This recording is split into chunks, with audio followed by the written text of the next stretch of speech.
الرجيم بسم الله الرحمن الرحيم الحمد لله رب العالمين والصلاة والسلام على سيدنا محمد وعلى آله وصحبه وسلم اللهم علمنا ما جاهرنا وذكرنا ما نسينا وزدنا علما ونعوذ بك من حال أهل النار اللهم واجعل نياتنا خالصة لوجه الكريم.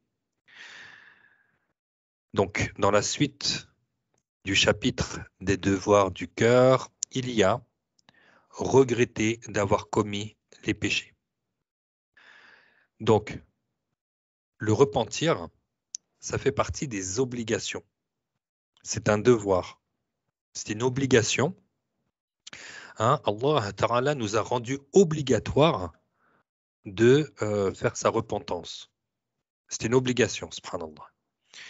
Donc, parmi les devoirs du cœur, il y a le repentir des péchés, qu'il s'agisse des grands péchés ou des petits péchés. Et cela consiste à regretter. Il est un devoir que le regret ait lieu pour avoir désobéi à son Seigneur, car s'il a lieu par crainte du scandale que cela peut provoquer chez les gens, cela ne constitue pas un repentir. D'accord ? Donc, regretter d'avoir commis les péchés, c'est-à-dire ressentir par le cœur le regret d'avoir désobéi à Allah. Et ceci est un devoir pour tous les péchés. Que ce soit un petit péché ou un grand péché. D'accord ? Donc, ce qui est visé, c'est le repentir des péchés, qu'ils soient grands ou petits, que ce soit des grands péchés ou des petits péchés. Et comme nous le savons, le plus grand et le plus grave des péchés, c'est la mécréance. Ensuite, il y a les grands péchés et ensuite, il y a les petits péchés. Donc, en réalité, le repentir, l'istighfar, at-tawbah, il a des piliers. Il a 3 piliers et il peut comporter 4 piliers, le repentir. Le premier pilier, c'est de cesser de commettre le péché, c'est-à-dire arrêter le péché. Ça, c'est le premier pilier. Le deuxième, on va dire que c'est avoir la ferme intention de ne pas récidiver. Et le troisième, ça sera regretter sincèrement d'avoir commis le péché. D'accord ? Donc, regretter d'avoir commis les péchés. Regretter d'avoir commis les péchés est un pilier du repentir, mais comme on a vu, ce n'est pas le seul. D'accord ? Mais le regret est le pilier fondamental du repentir. Le regret est le pilier fondamental du repentir. D'accord ? Il y a le hadith du messager de Allah, sallallahu alayhi wa sallam, qui a dit an-nadamu tawbah. D'accord ? C'est-à-dire que le regret est le pilier principal, fondamental du repentir. D'accord ? Donc, et ce qui est indispensable, c'est que le regret soit parce que il a désobéi à son Seigneur. C'est-à-dire, il sait qu'il a désobéi à son Seigneur. D'accord ? Mais ce n'est pas par la crainte du scandale que cela peut provoquer chez les gens ou pour autre chose. Car si son regret est pour autre chose que cela, eh bien, cela ne constitue pas un repentir. Par exemple, quelqu'un a volé. Il a volé dans un magasin. D'accord ? Premier cas, les gens ont su que c'était lui, ils l'ont attrapé, ils lui ont dit « tu es un voleur, rends-nous la marchandise ». Lui, il dit « ok, d'accord, je regrette ce que j'ai fait, tenez, prenez ma marchandise, vraiment, je regrette, n'en parler à personne ». D'accord ? Donc lui, son regret, c'est pour éviter qu'il y ait un scandale autour de lui. Ça ne constitue pas un repentir. Deuxième cas, il a volé, les gens ont su que c'était lui, et lui, il a eu honte envers Allah Ta'ala, d'accord ? Il a ressenti dans son cœur le regret d'avoir désobéi à Allah. D'accord? Il a ressenti dans son cœur le regret. Il a eu honte envers Allah Ta'ala. Il a regretté ce qu'il a fait. Hein? Euh, il a fait son repentir.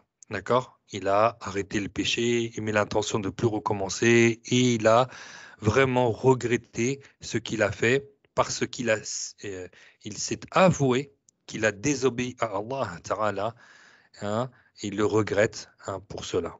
C'est ça le repentir. Euh, L'imam Al-Awza'i, radiallahu anhu, un grand savant, hein, l'imam Al-Awza'i, il a fait son école. C'est un mujtahid mutlaq.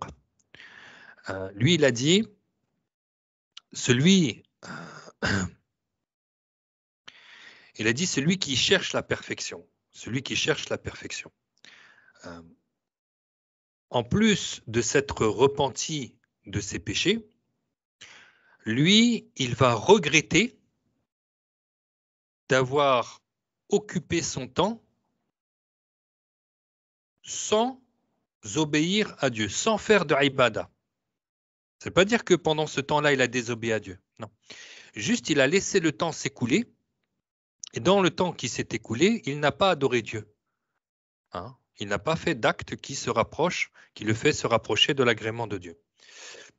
Donc, Al-Awza'i, il a dit, et ça c'est pour celui qui cherche la perfection, donc on ne parle pas de celui qui va regretter d'avoir commis les péchés. Ça, c'est un repentir obligatoire. D'accord? Simplement, lui qui recherche la perfection, il va regretter d'avoir perdu son temps, d'avoir occupé son temps à autre chose qu'à obéir à Dieu. Vous rendez? Parce que comme nous le savons, le temps nous est compté. Le temps nous est compté. Chacun de nous a un crédit de vie, plus ou moins long ou court, les uns par rapport aux autres, mais viendra un moment où nous n'aurons plus ce crédit de vie. Hein, chaque jour qui passe, chaque heure, chaque minute, chaque seconde qui passe, nous rapproche de notre tombe, nous rapproche de notre mort. Et le temps qui est passé, tu ne peux plus revenir dessus. Ce qui s'est passé hier, c'est terminé. Ça n'existe plus. Ce qui s'est passé avant-hier ou il y a 3 jours, ça n'existe plus. Hein? Maintenant, Allahu A'lam, combien de temps il nous reste encore avant que l'on quitte ce bas monde? Et si tu ne profites pas de ce peu de temps qui nous reste à obéir à Dieu, à faire des actes qui te rapprochent de l'agrément de Allah, comment alors tu vas obtenir les hauts degrés selon le jugement de Allah?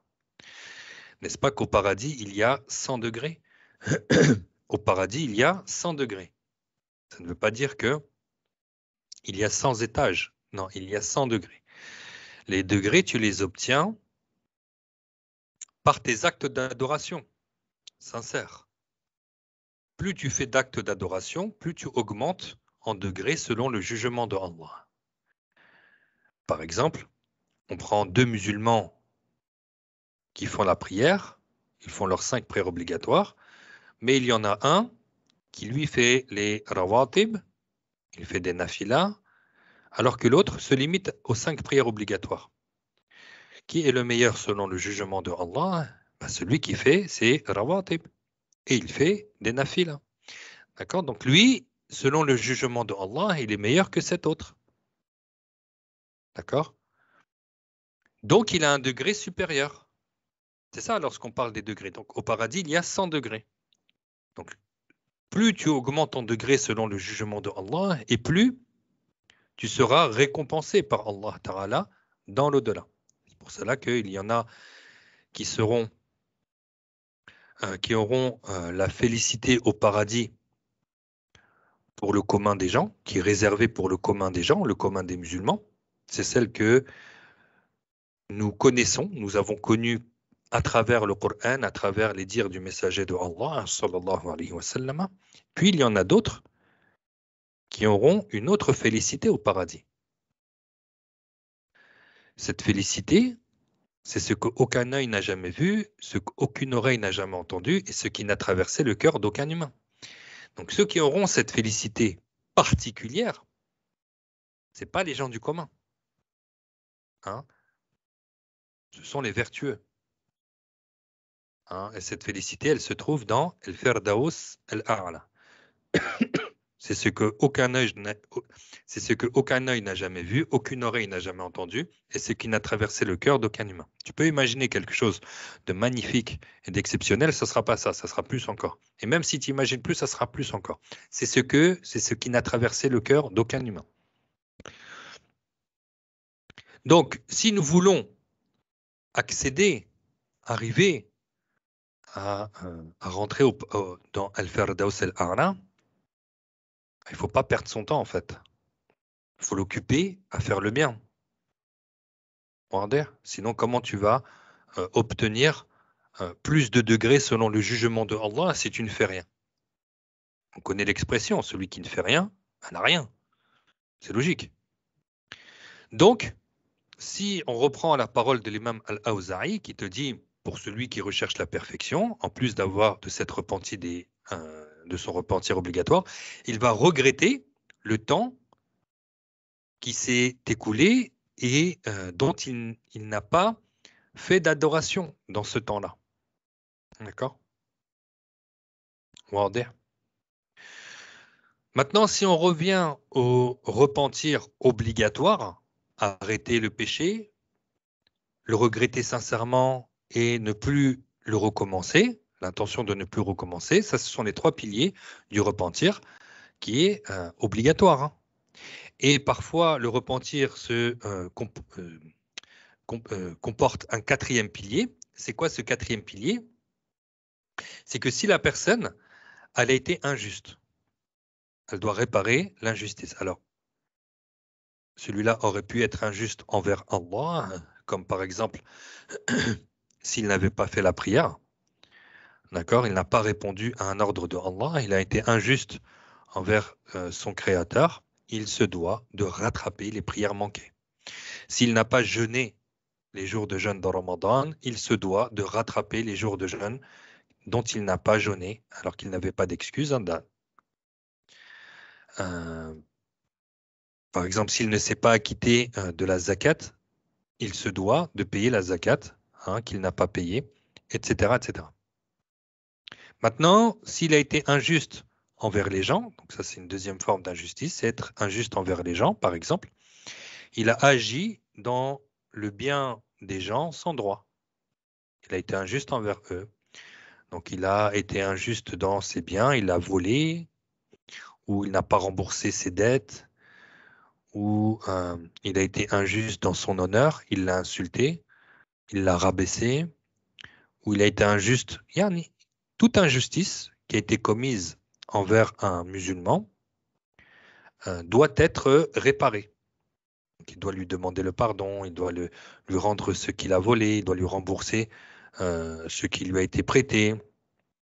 S'il a fait du gain usuraire envers lui, il doit réparer cette injustice envers ce musulman, etc., etc. Donc ça peut être le quatrième pilier du repentir. Après, lorsque je parlerai du chapitre du repentir complet, on verra justement le repentir définitif, non définitif, le repentir complet, d'accord, sur tous ces péchés, et parce qu'il y en a qui font le repentir sur certains de ces péchés, mais pas sur tous les péchés. Il y en a qui font un repentir définitif, ils ne reviennent plus sur leur péché, alors que d'autres, après avoir fait un repentir, ils reviennent sur leur péché, donc forcément il faut refaire le repentir, etc. Vous avez compris que parmi les devoirs du cœur, il y a regretter d'avoir commis des péchés, c'est-à-dire de faire le repentir, sa repentance. OK? Parmi les devoirs du cœur, il y a se fier à Allah. Donc c'est le tawakkul. Le tawakkul, plus précisément, c'est la confiance totale en Allah. Le tawakkul, c'est la confiance. D'accord? Donc il est un devoir que l'esclave place sa confiance totale en Allah, car il est le créateur de toutes choses. Allah Ta'ala, il est le créateur de toutes choses. que ce soit les choses profitables ou bien les nuisances et tout ce qui entre en existence. C'est Allah Ta'ala qui est le créateur de toutes choses, que ce soit des choses qui te sont profitables ou bien des choses qui te font mal. C'est Allah qui en est le créateur. Il n'y a pas d'autre créateur mis à part Allah Ta'ala. Il n'y a donc rien qui fasse parvenir la nuisance et qui fasse parvenir les choses profitables en réalité, sinon Allah. Par conséquent, si l'esclave croit en cela et il y résout son cœur, il aura placé sa confiance totale en Allah, que ce soit pour les questions de subsistance ou la sauvegarde des nuisances. D'accord? Donc le tawakkul, la confiance totale en Allah, c'est une obligation, c'est un devoir de se fier à Allah, d'avoir confiance en Allah Ta'ala. Donc le tawakkul, c'est la confiance du cœur en Allah.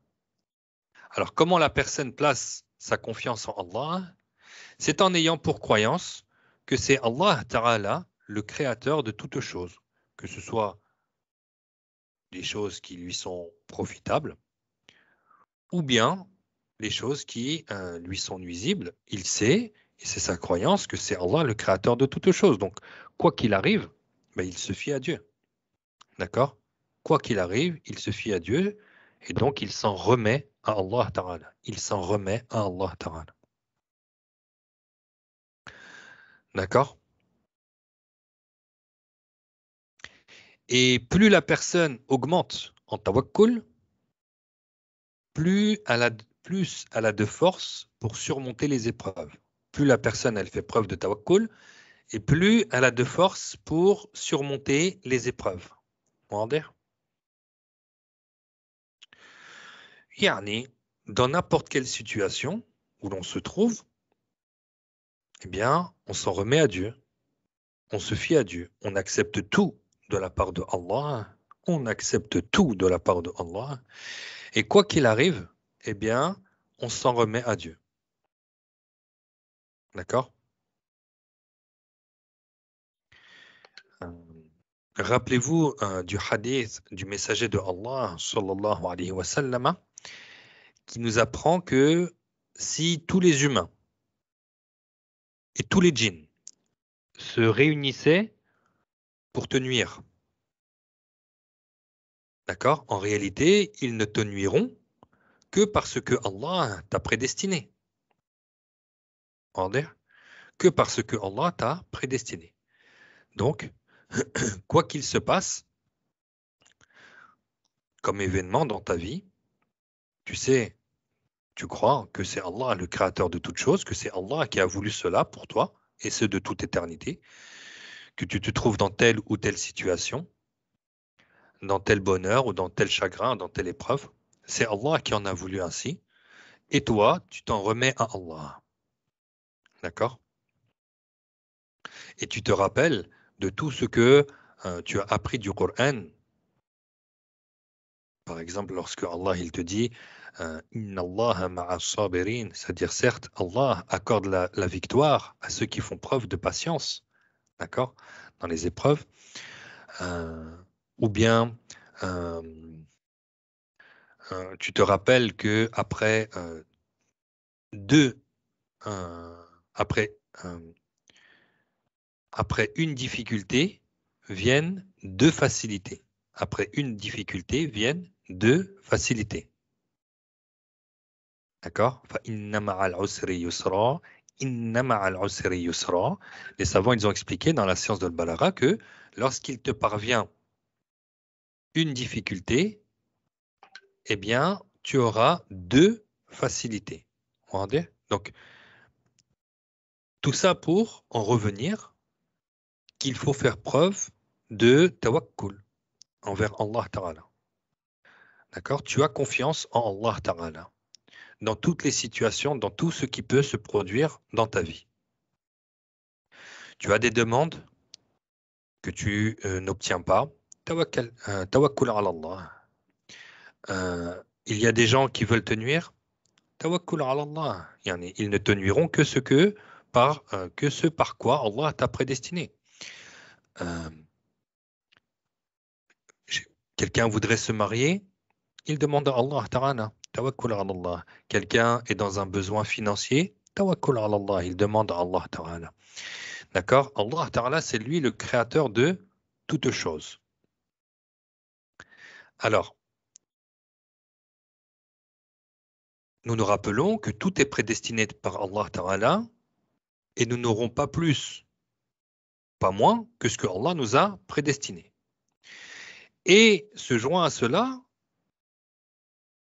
il faut que nous fassions les causes. Il faut faire les causes dans ce bas monde. C'est-à-dire que, ok, tu as faim, tu as besoin d'un risque. Tu sais que Allah t'a prédestiné ton risque.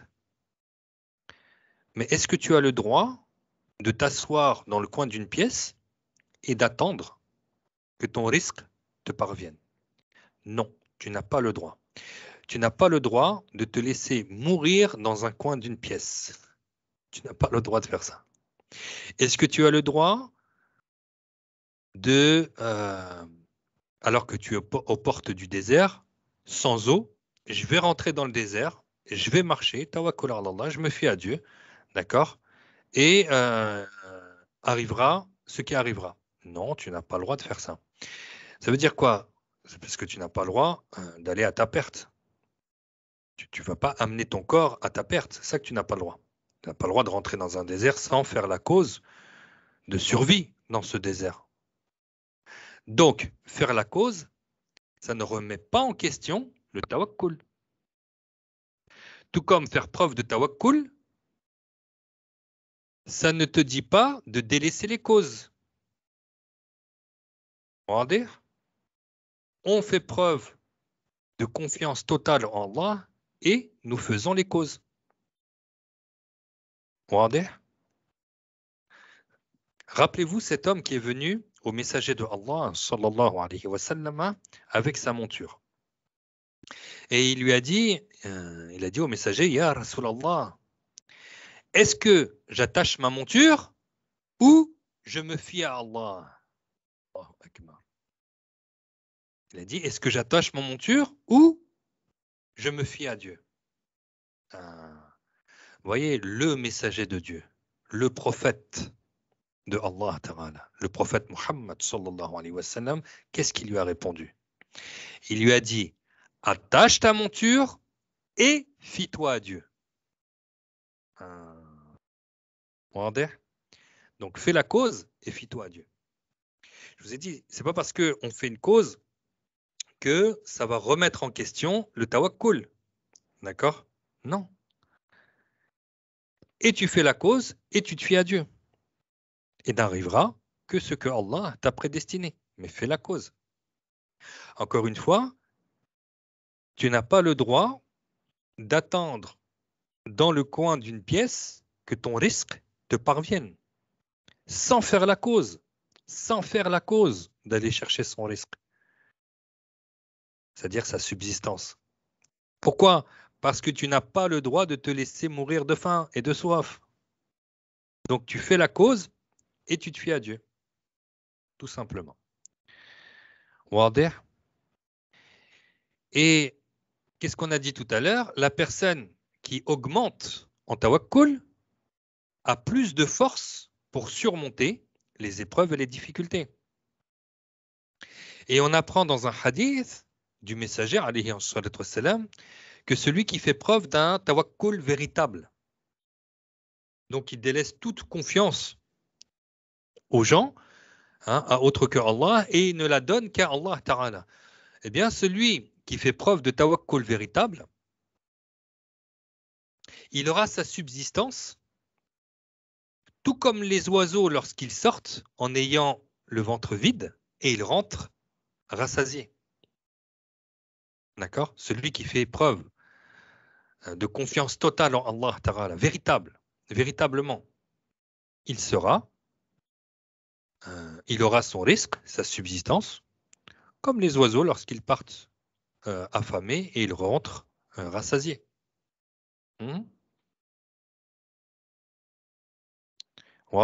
Donc, ce que nous retenons, c'est que parmi les devoirs du cœur, parmi les choses qui nous sont obligatoires, c'est de se fier à Allah, de s'en remettre à Allah, hein, de faire preuve de tawakkul, de confiance totale en Allah Azza wa Jal. واضح؟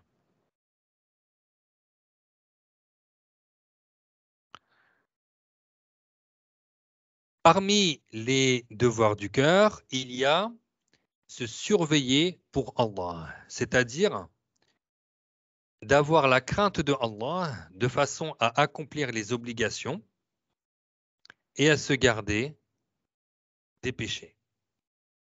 D'accord? Donc, avoir la crainte de Allah Ta'ala fait partie des devoirs du cœur. C'est-à-dire maintenir la crainte de Allah dans le cœur de sorte que cela nous mène à accomplir ce que Allah a ordonné et à délaisser ce que Allah a interdit. Donc là, encore une fois, c'est tout au long de ta vie, tu dois te surveiller pour Dieu. Dans toutes les situations, dans tous les cas, tu dois te surveiller pour Allah Ta'ala. Donc se surveiller, cette signification, la signification de se surveiller, c'est maintenir présente la crainte de Allah Ta'ala par le cœur, en évitant ce qu'il a interdit et en évitant l'insouciance qui mène à ne pas accomplir ce qu'il a rendu obligatoire.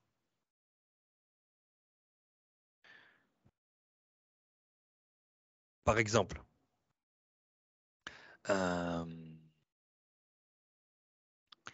c'est l'heure du sobh, tu es dans le temps de sobh, tu es réveillé et tu fais preuve de paresse. D'accord? Soit, voilà, tu fais preuve de paresse, tu veux pas te lever, il fait froid, tu sors de la couverture, il fait froid, t'as pas envie de te lever, tu es fatigué.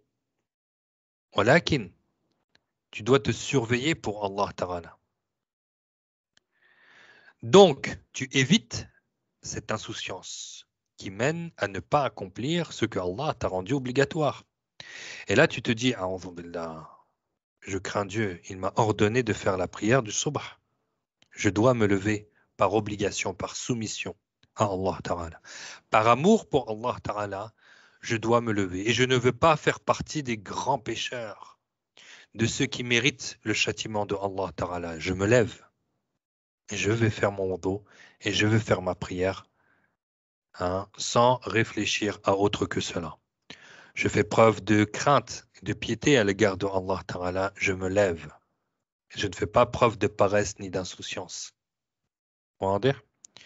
C'est ça, hein, se surveiller pour Allah Ta'ala. C'est un devoir du cœur.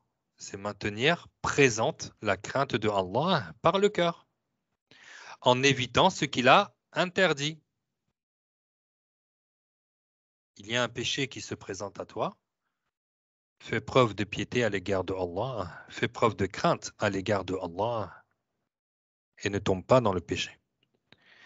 Il y a quelqu'un qui t'incite, hein, à faire une désobéissance à Allah Ta'ala, que tu vois cette personne ou que tu ne la vois pas. Donc ça peut être un être humain qui te dit, qui t'incite à désobéir à Allah. Ça peut être sur ton lieu de travail, hein. Tu fais preuve de crainte à l'égard de Allah Ta'ala, tu te surveilles pour Allah Ta'ala, tu maintiens présente cette crainte à l'égard de Allah et tu ne l'écoutes pas, hein, dans cette désobéissance.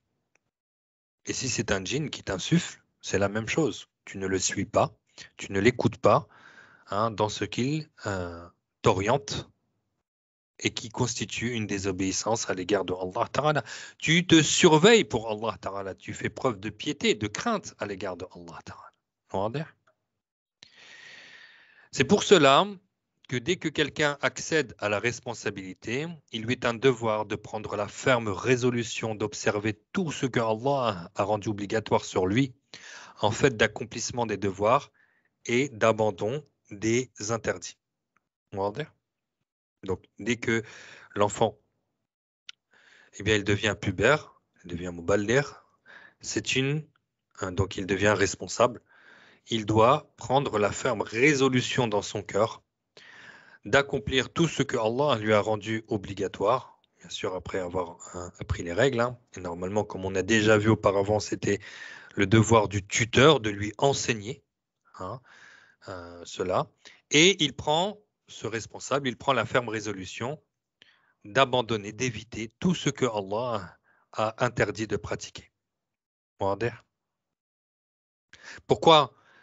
Tout simplement parce que une fois que la personne elle est responsable, comme nous sommes responsables, chaque parole, chaque acte, chaque intention est écrite par les anges, soit par l'ange Raqib si c'est des bonnes actions, soit par l'ange Atid si c'est des mauvaises actions. C'est pour cela que si l'ange Atid a inscrit le péché et que la personne elle s'est repentie de son péché, Allah ordonne à l'ange Atid d'effacer la mauvaise action sur laquelle il s'est repenti. Donc, au jour du jugement, celui qui, dans ce bas monde, avait fait un péché, puis s'est repenti de son péché, eh bien, il ne répondra pas de cela au jour du jugement dernier. Il ne répondra pas de cela, il ne sera pas interrogé sur cela, tout comme nous l'a appris le prophète Muhammad sallallahu alayhi wa sallam, at-ta'ibu min adh-dhanbi kama la dhanba lah. Celui qui fait le repentir, le hadith est là pour ça, celui qui fait le repentir est comme celui qui n'a pas commis le péché. Donc, quelqu'un qui est responsable, qui devient responsable, qui accède à la responsabilité, l'ange, un ratide, commence à écrire s'il fait des mauvaises actions. Avant cela, on l'a déjà expliqué, s'il n'est pas responsable, il n'est pas pubère, l'ange ratide n'inscrit rien. Il n'inscrit rien sur un enfant. Tant qu'il n'est pas pubère, l'ange ratide n'inscrit rien. Pour cela, on ne dit pas qu'un enfant a commis un péché. Pourquoi? Parce qu'il n'est pas responsable. Mais après avoir accédé à la responsabilité, là, ça y est, l'ange Ratid, il note. Donc, Ratid et Raqib sont les deux anges qui notent dans un livre qui nous sera remis au jour du jugement dernier. Chacun recevra son livre, soit de la main droite, soit de la main gauche et de derrière son dos. Qu'Allah nous accorde de recevoir notre livre de la main droite. Car ceci est pour les musulmans. Pour les autres, c'est les mécréants. Et donc ce livre comporte tout ce que nous avons dit, nous avons fait, hein, nos intentions, bonnes ou mauvaises. À partir de là,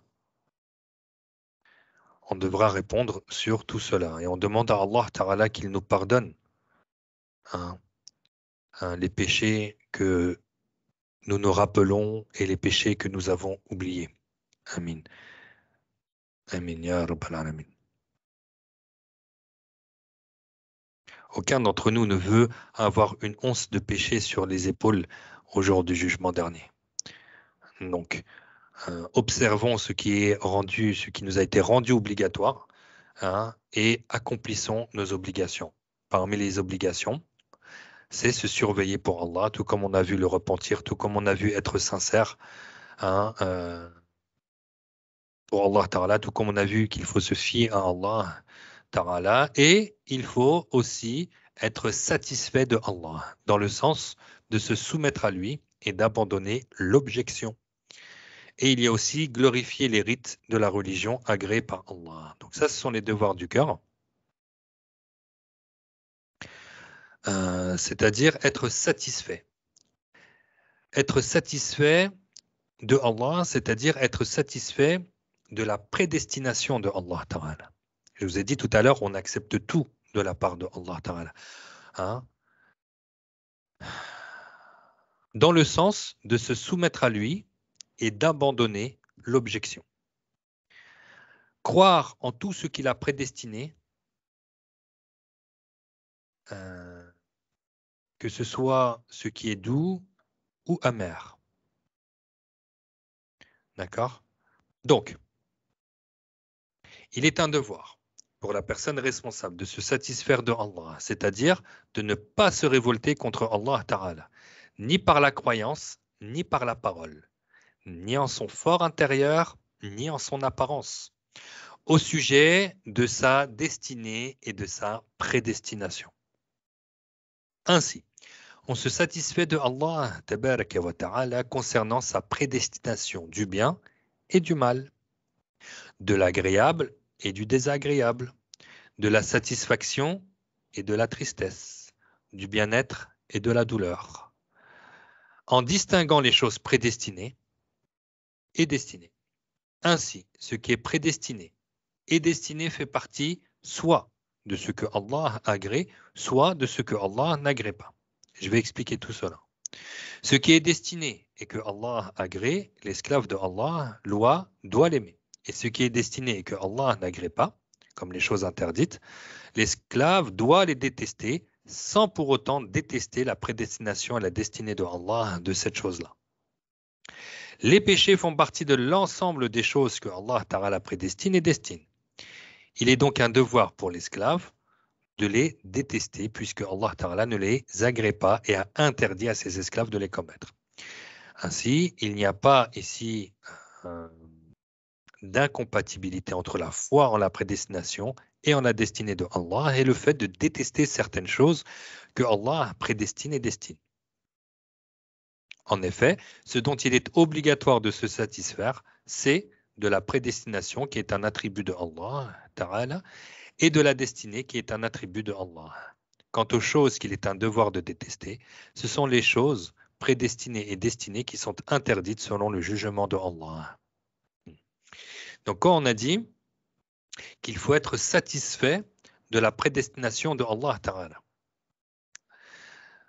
c'est vraiment très bien expliqué dans ce texte. Pourquoi? Parce que il y a l'attribut de Allah Ta'ala qui est Al-Qadar, l'attribut de la destinée. C'est l'attribut par lequel Allah Ta'ala fait exister les choses conformément à sa science éternelle exempte de début et à sa volonté éternelle exempte de début. Donc de toute éternité, Allah Ta'ala a voulu que je donne ce cours et que vous y assistez. C'est ce que Allah a voulu et cela se réalise conformément à sa science, donc à sa prédestination éternelle exempte de début. C'est ça, Tadbir. Maintenant, ce qui est prédestiné, donc c'est ce qui arrive aux créatures, que ce soit du bien ou du mal. C'est voulu par Dieu. C'est ce que Allah Ta'ala a voulu. Quelqu'un qui fait une prière, c'est ce qui est voulu par Dieu. C'est ce qui est prédestiné, ce qui a été prédestiné à cet esclave qu'il adore Allah Ta'ala. Donc l'esclave, lui, qui fait la prière, il a voulu, c'est lui qui s'est engagé à vouloir faire cette prière. Allah Ta'ala a su de toute éternité, avant même que cet esclave ne soit créé, que cet esclave-là voudra faire la prière. Et c'est ce que Allah veut pour lui. Il veut qu'il fasse la prière. Nous aimons et nous acceptons la prédestination de Allah. Et nous aimons ce que cet esclave fait comme acte, qui est prédestiné, mais aussi que cet esclave a choisi de faire, qui est la prière. Nous aimons alors cet acte qui est la prière. Pourquoi? Parce que c'est un acte que Dieu a prédestiné et qu'il agrée. C'est un acte qui est agréé par Dieu. Donc d'un côté, on est satisfait de la prédestination de Allah, de sa destinée, et d'un autre côté, nous aimons l'acte que fait cet esclave. Pourquoi? Parce que c'est un acte que Dieu agrée. Maintenant, quelqu'un qui ne fait pas la prière ou c'est un voleur. Voilà, il a volé. N'est-ce pas que c'est prédestiné par Dieu? Dieu a su de toute éternité que cet esclave, avant même qu'il entre en existence, il le sait, Allah sait tout de toute éternité. Il sait que celui-là, il va choisir de voler. Et c'est ce que Allah veut pour lui. Qu'est-ce que va faire cet esclave? Il va voler. Lorsqu'il va être créé, il va voler. Voler, c'est-à-dire il va chaparder, il va prendre le bien d'autrui en cachette. C'est pas voler dans les airs. Hein, il va voler, c'est-à-dire il va... c'est un sariq, c'est un voleur. D'accord? C'est un voleur. Nous, on aime la prédestination de Allah Ta'ala. On ne va pas se révolter contre Dieu. Tout est prédestiné par Dieu. Donc on aime et on est satisfait de la prédestination de Allah Ta'ala. C'est ce que Allah a voulu. Mais qu'est-ce qu'on n'aime pas? Eh bien, on ne va pas aimer l'acte que l'esclave a fait, qui est le fait de prendre le bien d'autrui en cachette. Il a volé. D'accord? Donc c'est ça qu'on n'aime pas. C'est l'acte que Dieu n'agrée pas. C'est ça que nous détestons. Sans pour autant détester la prédestination de Allah Azza wa Jal. Ouais, ça fait partie, ça c'est le pilier, un des 6 piliers de la foi. Et on croit en la prédestination, qu'elle soit du bien ou du mal. Qu'est-ce qu'on a dit tout à l'heure? On a dit qu'il n'y a pas un autre créateur si ce n'est Allah. Allah, c'est le créateur de toutes choses. D'accord? Donc, la croyance du croyant, c'est Allah qui en est le créateur. Le péché du grand pécheur, c'est Allah qui en est le créateur. Et c'est voulu par Dieu. Et la mécréance du mécréant, c'est aussi voulu par Dieu. Hein? Et Allah Ta'ala donne la capacité à cet esclave soit d'obéir, soit de désobéir, soit de faire la mécréance. Il n'y a pas un autre créateur mis à part Allah Ta'ala. Et celui qui vient en contradiction avec cette croyance-là, qu'est-ce qu'il est en train de dire Allah? Mais il est en train de dire qu'il y a plusieurs créateurs. Il est en train de dire qu'il y a plusieurs créateurs. Comme ceux qui se font appeler les témoins les témoins de Jéhovah, ils te disent Dieu est amour, il crée le bien, mais il ne crée pas le mal. Ils te disent que c'est le diable qui crée le mal. Ils ont attribué la divinité au diable. Allah Ta'ala, c'est lui le créateur de toutes choses, que ce soit du bien ou du mal.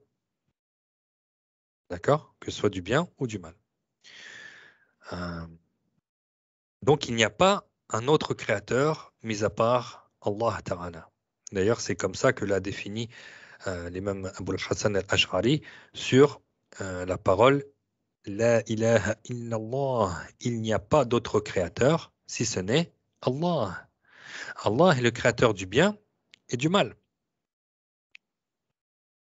Donc, on est satisfait de Allah tabaraka wa ta'ala concernant sa prédestination du bien et du mal, de l'agréable et du désagréable, de la satisfaction et de la tristesse, du bien-être et de la douleur, en distinguant les choses prédestinées et destinées. Ainsi, ce qui est prédestiné fait soit partie de ce que Allah agrée, soit de ce que Allah n'agrée pas. Nous aimons et nous sommes satisfaits de la prédestination de Allah et nous détestons les actes qui ne sont pas agréés par Dieu. Nous n'aimons pas cela. Pourquoi? Parce que ce ne sont pas des actes qui sont agréés par Dieu, donc on ne les aime pas. Quelqu'un qui va mentir, Allah a voulu pour lui qu'il mente, c'est prédestiné pour lui. Ça, on est satisfait de cela. Par contre, ce qu'on n'aime pas, c'est son mensonge. L'esclave a voulu mentir, c'est ça qu'on n'aime pas. Hein, et il a menti. Ça, on n'aime pas le mensonge. Hein. On n'aime pas les actes que Dieu n'agrée pas.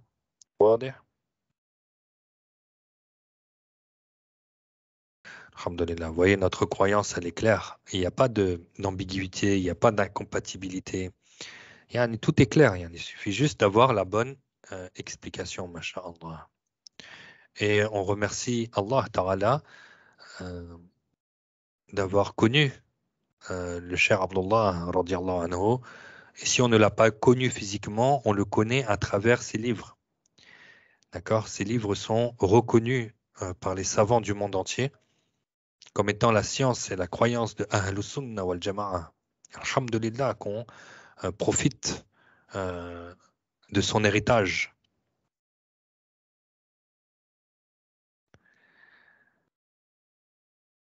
Et nous avons dit aussi qu'il faut glorifier les rites de la religion agréée par Allah. C'est tout simplement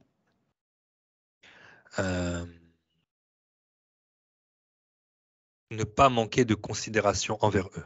C'est tout simplement ne pas manquer de considération envers eux. D'accord?